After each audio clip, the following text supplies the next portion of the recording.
ABS-CBN maglulunsad ng bagong action drama series na Blood vs. Duty. ABS-CBN ay muling magpapakilig at magpapa-adrenaline rush sa mga manonood sa pamamagitan ng kanilang bagong action drama series na may pamagat na Blood vs. Duty.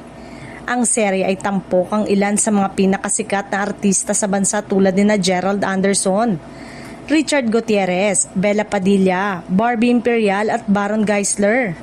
Ayon sa network, ang palabas ay magbibigay ng kakaibang kombinasyon ng aksyon, intriga at emosyonal na drama.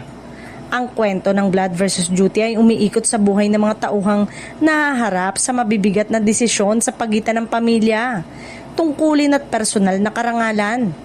Pinangungunahan ni Gerald Anderson ng serye bilang pangunahing bida. Samantalang si Richard Gutierrez naman ay gaganap bilang kanyang matinding karibal. Si Bella Padilla at Barbie Imperial ay inaasang magdadala ng kakaibang damdamin sa kwento. Samantalang si Baron Geisler ay magbibigay ng matinding tensyon bilang kontrabida.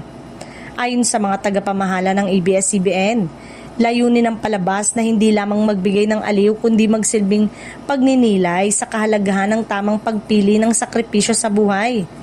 Binanggit din nila na ang production ng serye ay isinasagawa sa mataas na kalidad, gamit ang mga modernong kagamitan at masusing pagpaplano ng eksena upang matiyak ang tunay na karanasan sa bawat episode.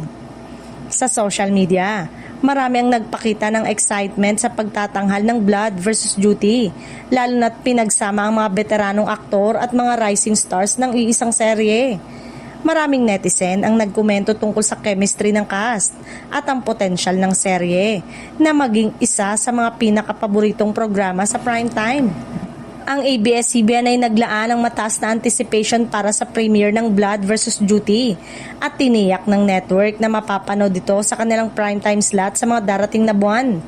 Ang serye ay inaasahang magdadala ng kakaibang kombinasyon ng aksyon at drama na tiyak na makakaengganyo ng iba't ibang henerasyon ng mga manonood.